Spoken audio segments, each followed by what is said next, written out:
had spent the night outside the door of the London dungeon in case I woke up and forgot I was supposed to be in there in the morning. It was my first job in 10 months.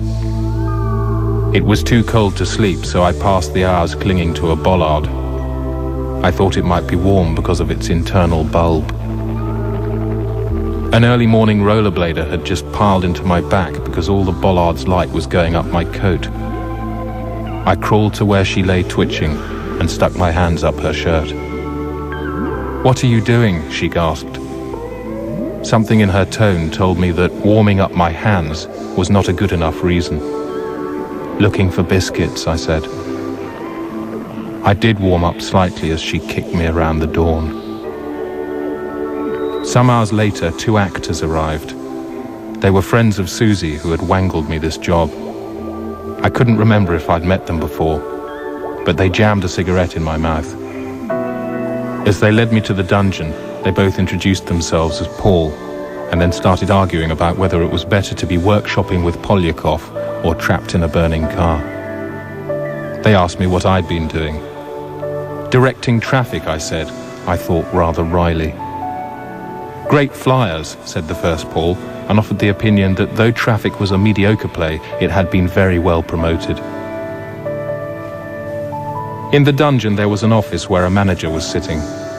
He looked at me and said, "Who are you?" "Paychecks," I mumbled. I used to remember my name by looking at my paychecks. "Ah, you must be that friend of Susie's. May I suggest that the best role for our supporting artists would be the victim," piped Paul.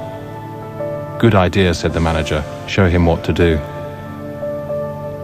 Paul took me to a dirty small room. They told me to strip and gave me a damp, blood-stained loincloth as they changed into leathery outfits and limbered up by cracking their knuckles and swinging their arms around. "By the way," said Paul, "you're a Jesuit." "Am I?" I asked. "Yes." "I'm pretty sure I'm not a Jesuit," but Paul continued. "You're called Anthony. You were tortured to death in 1563 for being a Jesuit and beating the Queen's champion at real tennis." "Is this a game?" I said. In a dark, stone-walled room, they told me to lie on a large wooden table.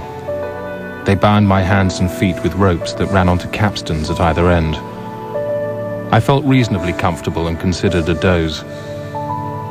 Then a large group of people trooped in and the Pauls suddenly turned nasty.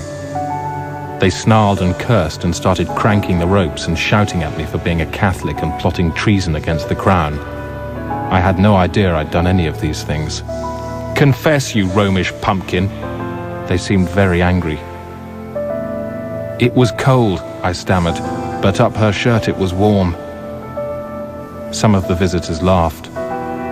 Paul shouted, "See how the Corybant doth most gibberishly protest," and applied a pair of Elizabethan pliers to my groin.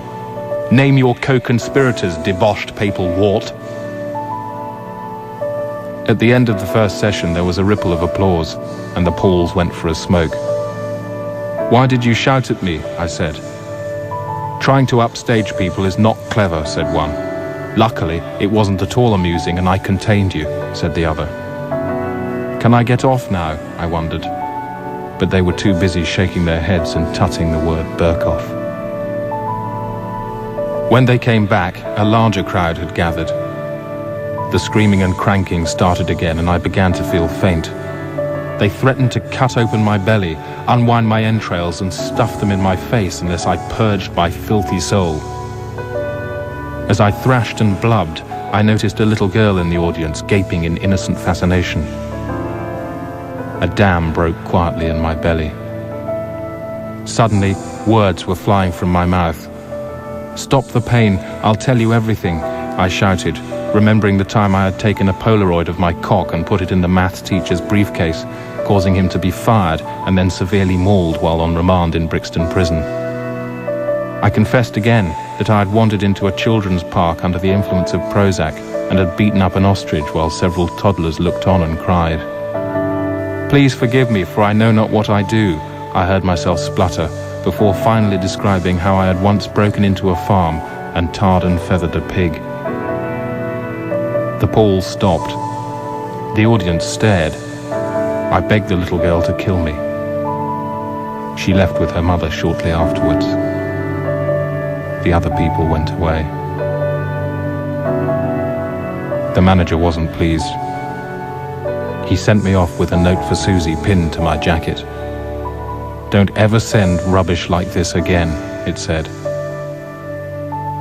As I left the building and looked at the river, the Pauls told me I was the worst disaster since Stephen Fry.